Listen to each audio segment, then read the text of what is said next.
Hi, thank you so much for coming back to my channel, or welcome to my channel if you're new. My name is Erica and this is Clean and Organized Living.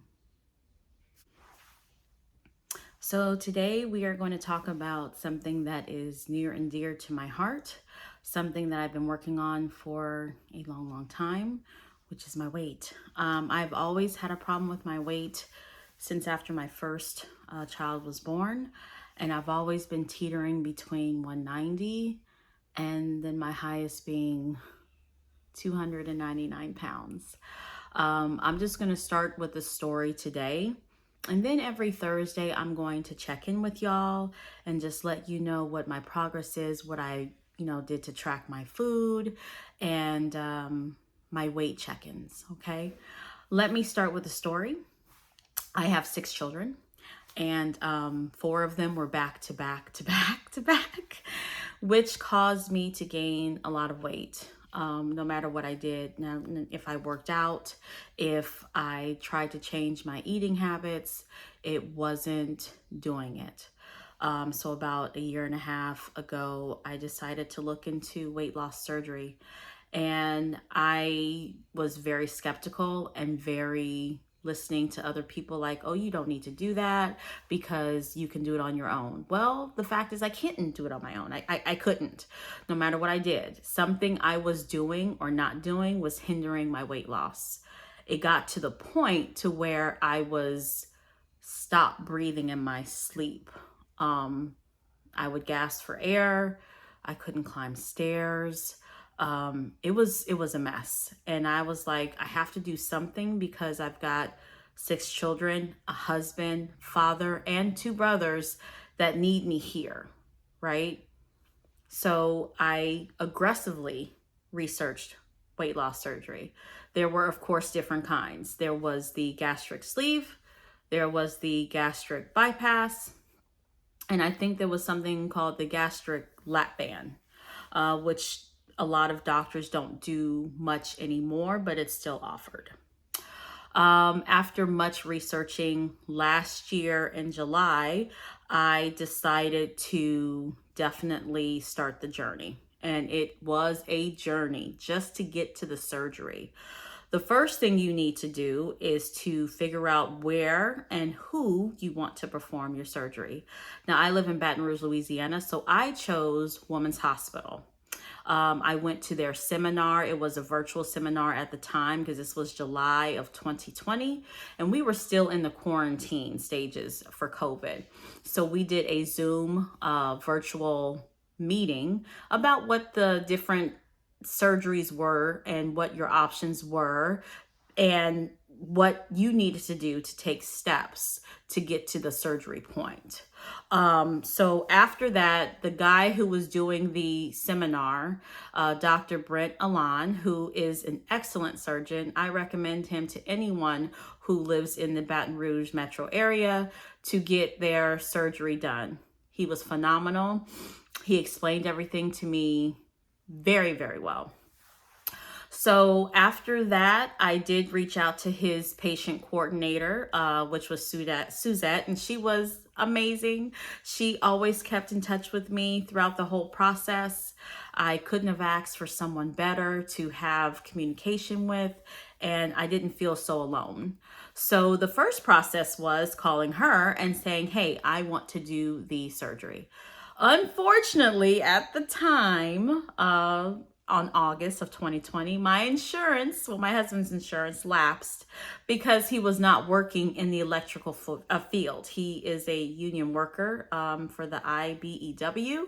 And since he was not working in that current field at the time, his insurance did not cover us until January of 2021. So that put a halt in my plan to get it done before 2021. Fast forward to January, I did speak to Suzette, who I was working with AT&T, and the main reason why I got AT&T's insurance was for this reason. Turns out that my husband's insurance was the only one that covered the surgery.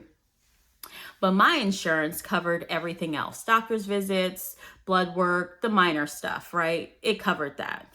So my advice to you before you do, when you're doing your research, is to contact your insurance company to see if they even cover for you the surgery. And if they do, what are the processes that you have to do? And there's a lot of processes that you have to do to get them to pre-authorize your surgery. So January, we figured out that my husband's insurance covered. Mine did not, but I still used it as secondary just in case it covered the regular doctor's visits, which it did. So they put me on the schedule to meet with Dr. Alon May of 2021. He was totally booked, so that was the earliest, and I was willing to take it. So I went ahead and took that. I met up with him. He did his, why do you want to do this? Why are you doing this? And I told him, hey, I don't want to be heavy anymore. It's not a personal, I'm ugly thing, because I do think I'm a beautiful person. It's more so of a health situation. I don't think I'm going to live as long for my children, for my family, if I am at this weight. Now, the weight that I was at this particular appointment was 295 pounds. And then, of course, that weight gained, right, to 299.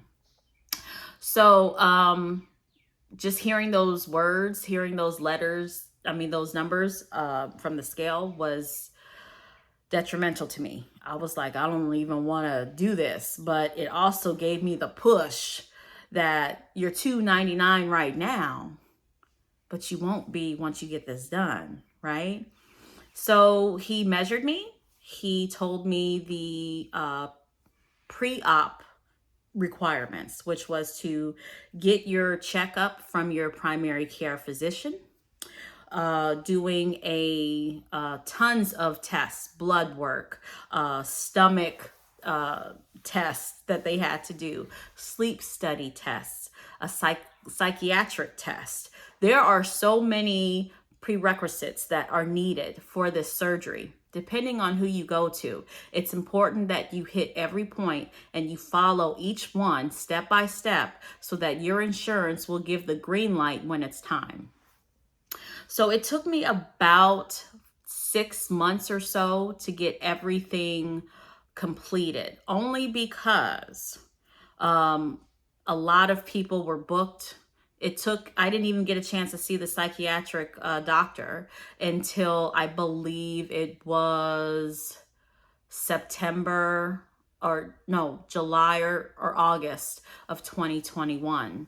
Once everything was done, it was up to the surgeon's office to go ahead and schedule me for surgery.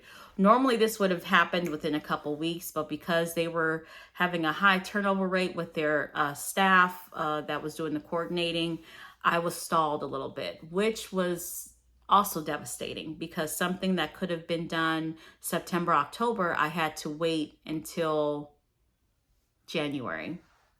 So after they figured out, like, hey, this customer or this patient has done everything we asked her to do and she's still not scheduled, let's go ahead and schedule her. So I had Dr. Brent Alon's coordinator, which was not Suzette. It was another person. She called me December and said, I'm so sorry. It shouldn't have taken this long. We've had a high turnover rate and we haven't had enough staff to go ahead and get everyone scheduled. So we're going to schedule you for January 27th. And I was ecstatic because I had enough time off that I can take off and still get paid. And that's also another thing. If you are working, you might want to talk to your HR to see how you can get FMLA or short-term disability while you're out. I was only out for about 3 or 4 weeks, only because I had a slight mishap. One of my children head-butted me in my stomach and it hurt so bad and I thought I tore something. So I stayed out for a little bit. I didn't tear anything, thank God, but it was painful. Coming after surgery, it's painful. So fast forward to the 27th of January, I was weighed in at 286. Now, for my doctor, it was required to lose 5 or more pounds because they needed the space to lift up your liver to get to your stomach. If you can't lose that, then you might want to rethink the surgery in a whole, because this is not just, I'm gonna have surgery and lose weight and then everything will be fine. This is a lifestyle change, and it will change the way you think about food, feel about food, and how you eat food. So it's very good and a good suggestion to really look to see, are you mentally ready to take on this lifestyle change? It took me a couple years to figure out if I wanted to do this. Don't just jump into it because you see the before and afters in bariatric support groups on Facebook, or you see them on YouTube. You have to figure out what's best for you. And this may not be it, but if you think it is, definitely make sure that you're ready for a lifestyle change, something that will stick with you forever. So in order to lose those 5 pounds before surgery, I had to go ahead and do a liquid diet, a 2-week liquid diet. That diet consisted of 2 protein shakes, which I drank and I actually have one here because I still drink it. The Protein Max, they have different flavors: vanilla, French vanilla, cafe mocha, which is what I drink in the morning because it has caffeine and it tastes like coffee, and the milk chocolate, which I drink at night. So I had to drink 2 of these because you have to have 60 grams of protein each day.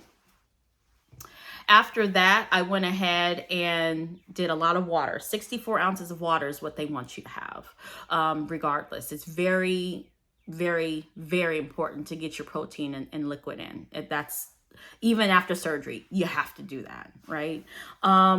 So after that, 2 weeks, which was hard, and I'll probably do another video on how I survived my 2 weeks another time. This is just pretty much a summary of my story as a whole up until now, but I'll probably do another video about what exactly I ate, what exactly kept me on that road from 299 to 286 pre-surgery, so that it can help somebody else. So fast forward again to the day of surgery. I was scared. I had never had surgery before. I've given birth to children, but they were natural and I was never put under. They prepped me, and my husband was there with me, supportive, very supportive. We got there about 8 o'clock, and they started prepping me. It's very important that you take a shower and a certain kind of soap. You can't have any deodorants, perfumes, lotions, or anything on like that. If you've had surgery before, then you know the drill. If you haven't, what I'll do is I'll put another video out probably in the next couple weeks about how to prepare for this particular surgery for those who need guidance and suggestions. So I was able to go in there, and they said it was going to take a couple hours. I don't remember anything. They rolled me into the operating room, and they were talking to me. I think we were talking about Michael Jackson because he's like my favorite of all time. And then I was out. And then I woke up probably about 6 o'clock in the evening with the worst pain I've ever felt in my life.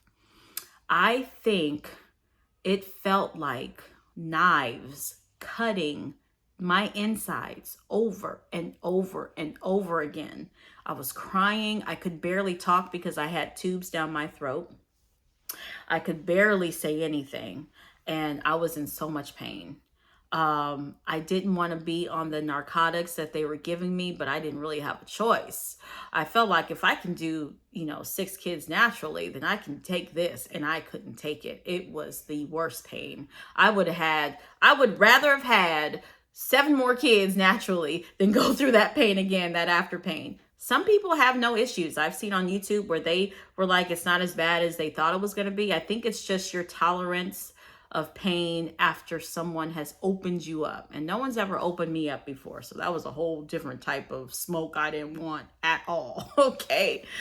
So I spent the night at the hospital. I came home the next day on the 28th. And it was I couldn't lift anyone. I couldn't lift my kids, my 2 babies. I was pretty much in the bed for a couple days.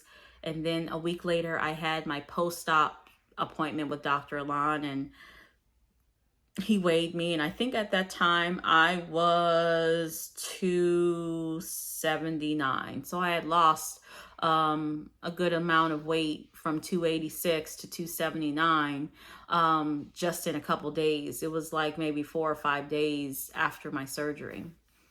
He wanted me to go ahead and start walking little by little, getting my heart rate up, trying to get back in the swing of things. And so I will probably be doing another video of my exercise routine and what I do and what I don't do, because I'm almost 3 months post-op right now. I haven't done a lot of exercise, just walking. But after the surgery, Women's Hospital has a fitness center that they offer bariatric patients for 3 months free trial with a trainer, and getting you back in shape as far as exercise goes. So I will be taking advantage of that, and will probably vlog that experience as well. I'll probably do it in categories of exercise, documenting food, and probably weigh-in check-ins. But again, this is just a summary of my story thus far. So fast forward to my cruise that I took last week, because I weighed myself before the cruise.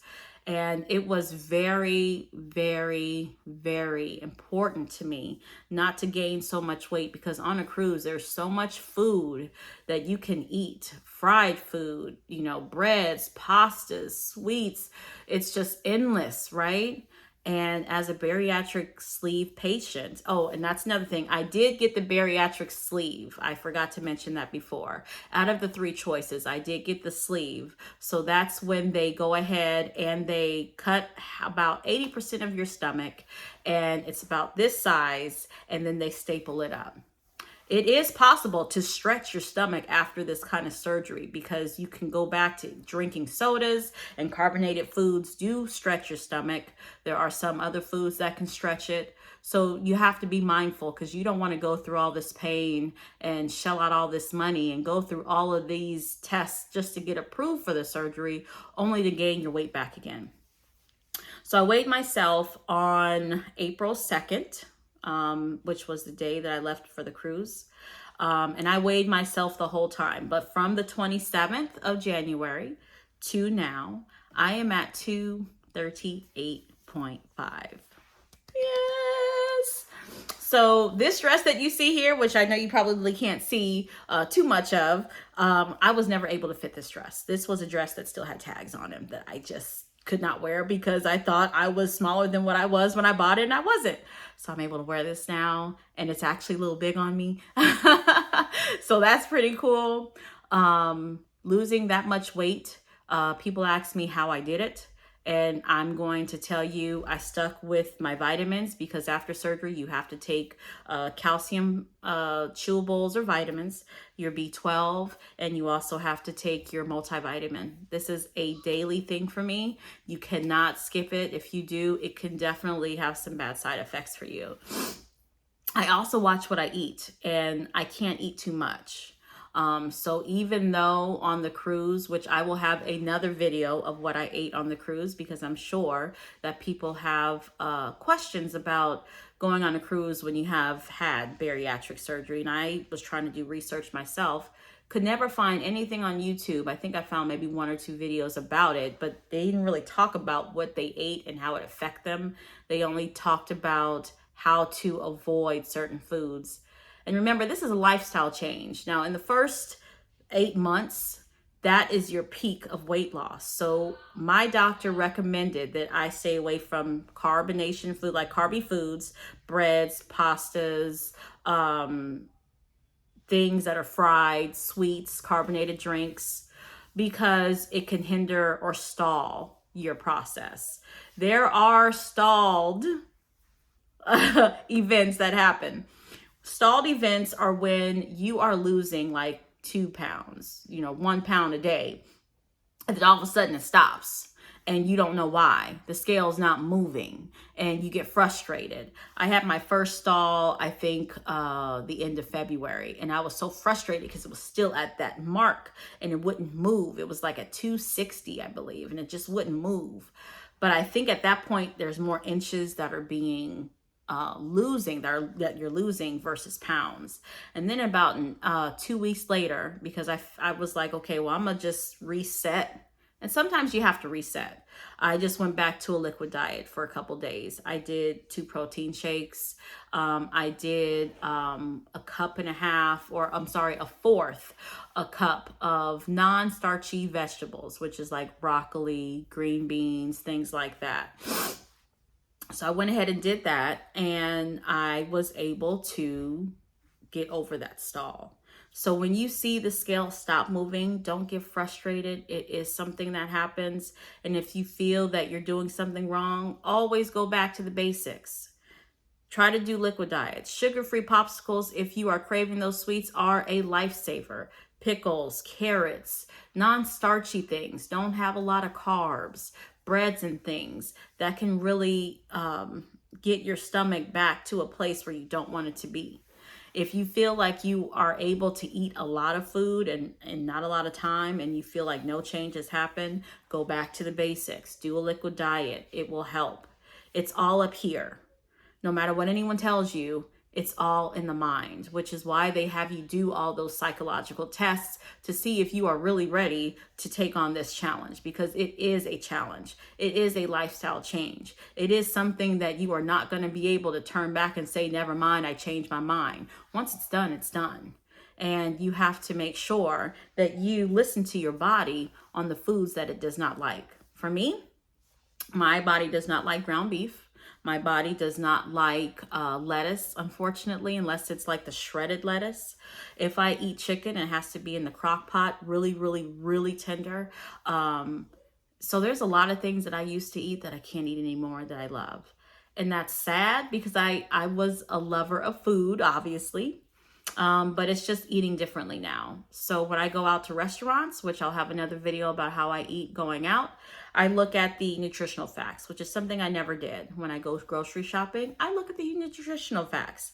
How many carbs does it have? My nutritionist, who I see once a month, which I will probably start vlogging those appointments as well, I go ahead and she tells me to do less than 10 carbs if you can, and less than 6 grams of fat. So I try to go way under that. And there's so many options out there that you can do that is not hindering you as far as you not enjoying your food. So as of right now, I'm in the 238 range, which is great. And I am consistently losing at this point.